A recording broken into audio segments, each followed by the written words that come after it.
Hi. Can I sleep now? If it wasn't such a weird thing to schedule, we wouldn't have a first cup episode the day after live. After whistlekick live. But it would be, and it is. So I do the show. Even though I was doing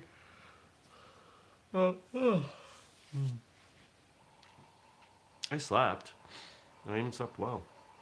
I just think I've been working a lot. Oh yeah, I'm launching into the show the wrong way. 3, 2, 1. Good morning, everybody. Welcome. Today is Wednesday, October 7th, 2020. My name is Jeremy, and this is my first cup of coffee.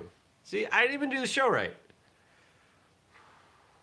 Bloopers. It's all bloopers.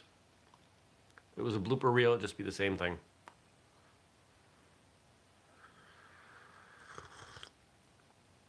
Ooh, we could do a different kind of show instead of bloopers. We could call it When Jeremy Got It Right. Be very short. It'd be like one of those things on Quibi that's 5 minutes. That's such a ridiculous concept. I can't believe they put that much money into it, and now they're trying to sell it for something very small. Some very small amount. 200 million. And I'm pretty sure they took billions in investment. You know what people don't want? What's that? Long, well-produced, engaging content. What should we give them instead? How about like a 5-minute long show they can only watch on their phone? That's Quibi. You've probably seen commercials for it. Once in a while, a business idea launches, and I just... There's got to be a scam involved there somewhere. Stacy's being supportive. Ha, Jeremy, you get it right more than you want to admit. That's probably true.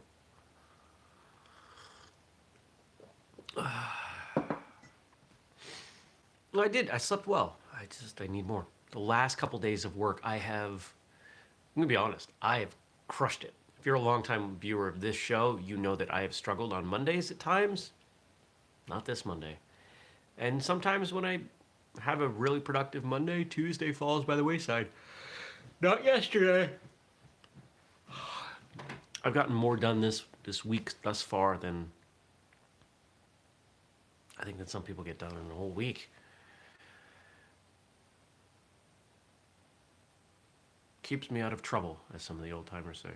Stay busy, it keeps you out of trouble. Well, what if I'm busy being in trouble? Getting into trouble? I'm not. But what if I was?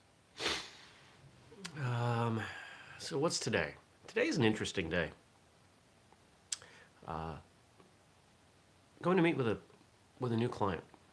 Client wanted to design this crazy, funky app. Frank's calling me Jeremy Lesniak, the Monday Machine. I like it. Actually, I like it. I don't really think I want to go by that though. So I reached out to this guy, and we talked and we emailed and a bunch of things. And you familiar with something called Airtable? So I'm familiar with Airtable. I haven't used it, but I'm familiar with it. It's kind of an interesting thing. If you want to build like a funky database kind of a deal without a whole bunch of programming and stuff, you can use Airtable. And I'm pretty sure that's what we're going to end up using with this guy. But he's been doing this crazy spreadsheet dance and wants to upgrade it to something more productive. And so I'm going to go drive. I'm going to drive about 90 minutes to get there. Pretty much into Canada. And then we're going to sit down and we're going to review and design the spec for his database. And I'm going to get paid for all of this. And then I'm going to give him a report. And then he's going to hire me to do it. Get paid on both sides of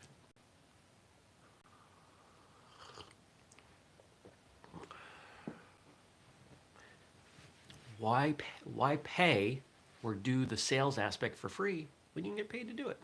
And that's not really entirely what I'm doing. It's going to be hours of work. But makes it much more likely I get that job. What else going on today? That's about it. That's like I've blocked off almost the entire day. I'm hoping to squeeze into the gym at some point. And then, do I have something tonight? Oh, I need to check that.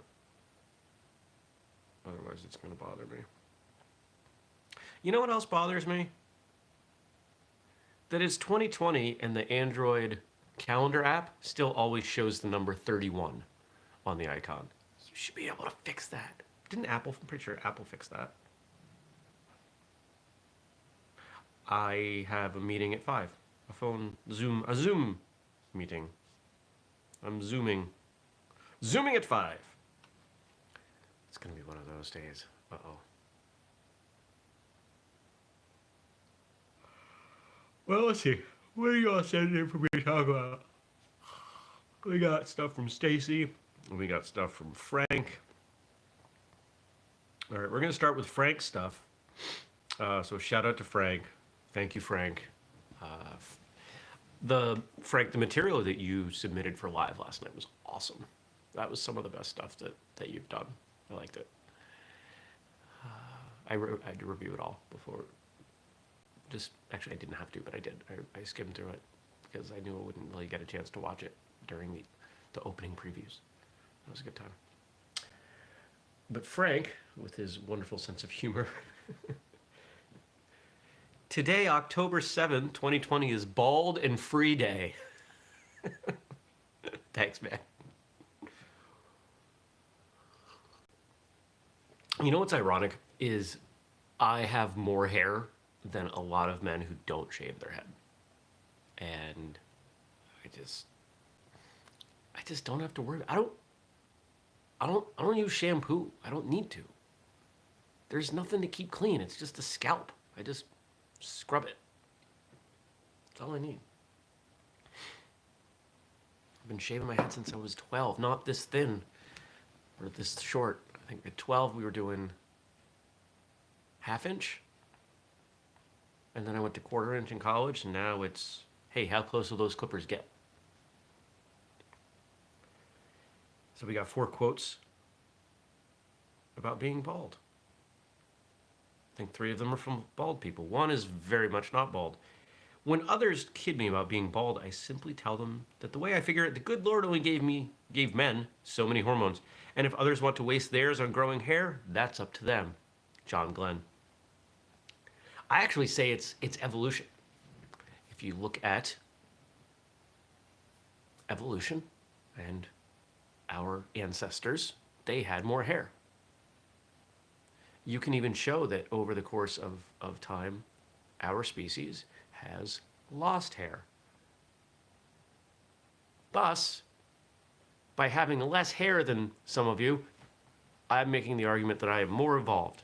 Do I actually believe that? No, but I'm going to pretend because it's funny.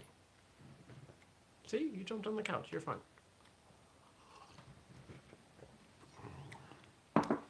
She had a moment before the show where she decided to haul herself up on the couch and got stuck and got mad at me for helping her. Because this is what it's like living with a cat. I would pick you up to say hi, but you're being a crabby pants. And I'm pretty sure that you're just going to be a crabby pants about it. There's one thing about baldness. It's neat. Don Herold. It's so easy. Just... How much is the average men's haircut? Let's say with, not counting time, but let's say it's $25 with the cut and the tip and gas. And let's say the average man gets that 6 times a year. Okay, so we're keeping these numbers low. So what's that, $150 a year? The average man spends $150 a year on haircuts. It's been 13 years since I paid for a haircut. Hey Google, what's no, Sorry, 20. I don't understand. 29. Hey Google, what's 150 times 29? The answer is 4,350. $4,350 I've saved on haircuts. Boom.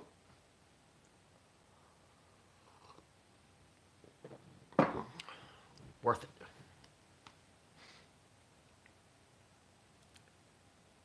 I'm not bald. I'm just taller than my hair. Clive Anderson. Stacy says that could be one haircut and color for a woman. I'm assuming you mean the $150, not the $4,000.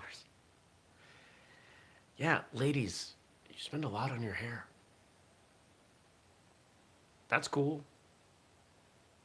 Women are, unfortunately, socially expected to put more time into that stuff.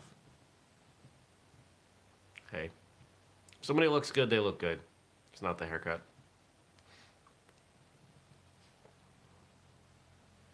But I will say, when I was younger, I used to enjoy coloring my hair. Blonde, blue. I thought that was a lot of fun. And if I had more hair, I could do that. But I don't, so I can't. Frank says, during the pandemic, I got tired of waiting for the barbershop to open, so I bought a pair of clippers. Yeah. 20 bucks, 30 bucks. Heck, if you spend a lot on a pair of clippers, you're probably coming in at 50 bucks. It's two haircuts. And you can do it whenever you want. You don't have to worry about getting an appointment. What if I don't want you to sit on me? Well, you sit next to me.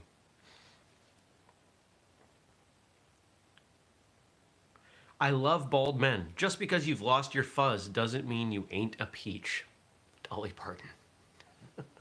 That's great. Ah, if you want to come sit on me, sit on me. That's fine.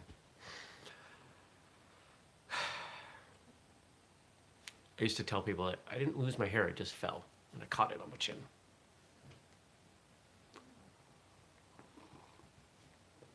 I went for a walk yesterday. That was nice. Those days that I don't leave the house, because really I didn't drive anywhere. I didn't see anybody other than the vet came for her in the morning. Yeah. Well, you got mats. We're pulling them out. That's the only person I saw in person. Only leaving of the house I did was go for a walk, a couple miles or so. Stacy says good morning. She would say good morning back, but she doesn't care.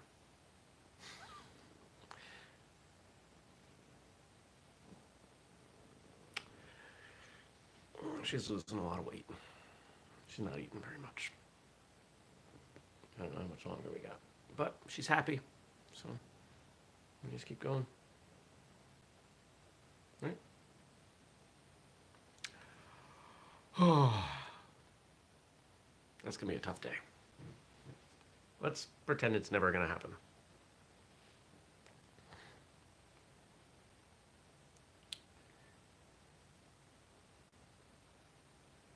And we've got a couple Dan Millman quotes from Stacy, which I appreciate.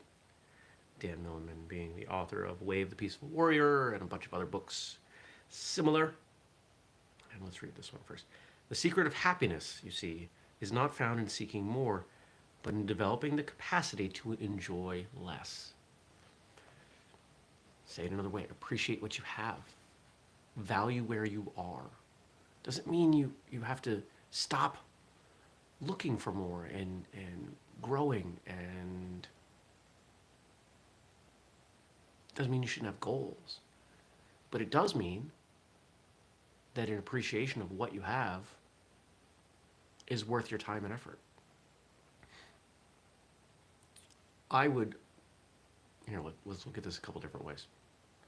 At 41, I expected to have a much bigger home, be in a better financial position, drive really nice cars, married, kids, all that stuff.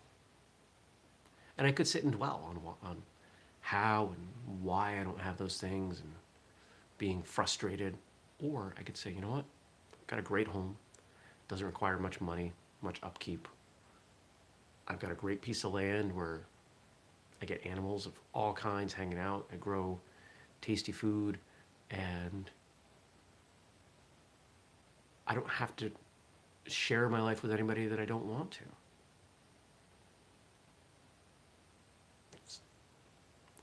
Do I want to change some of those things? Sure, but it doesn't mean I don't appreciate what I have. Even though I have a disaster of a car, 2 weeks until the hearing, 2 weeks from Monday, till the hearing with the state. It's only once failed to get me where I needed to go. Just once. Twice.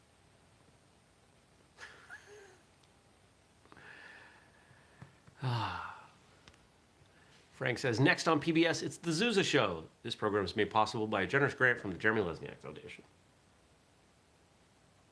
I watched a lot of PBS as a kid.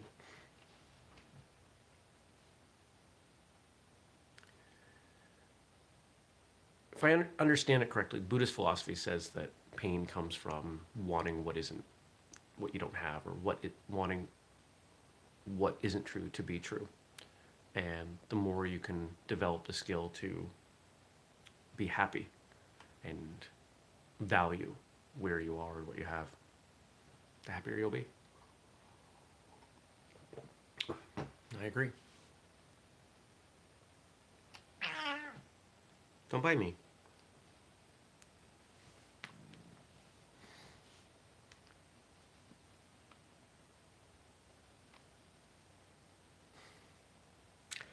One more. Stressful thoughts reflect a conflict with reality. Stress happens when the mind resists what is. Dan Millman. There we go. That's pretty much what I just said, isn't it?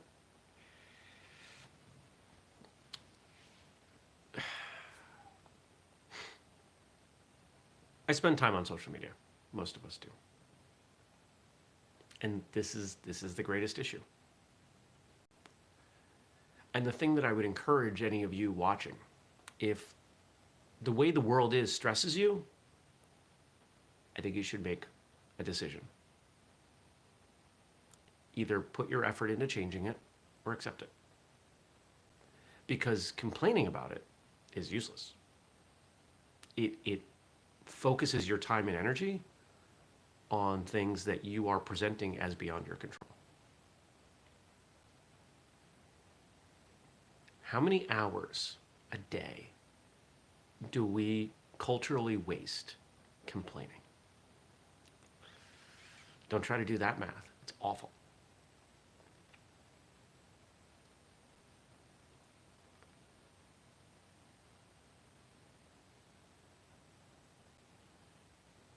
No, there's no more I can say on that without it getting too close to politics. You do what you do. Do what you can with what you have, where you're at. If you can't do anything, accept it, move on. If you don't have much, accept it. Smile for what you do have. And if you want, find a way to get more.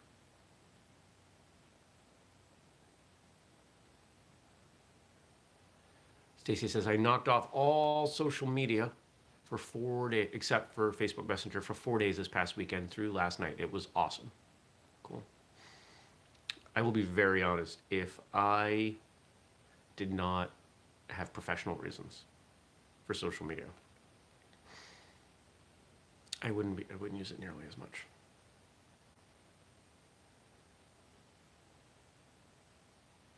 Even my personal usage of social media often has connections to the professional side, whether you realize it or not.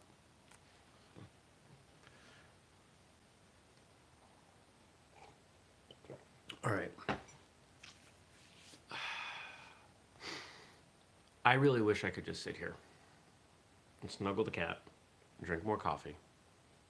Oh wait, I'm going to do that for a few more minutes. I'm excited for this new client.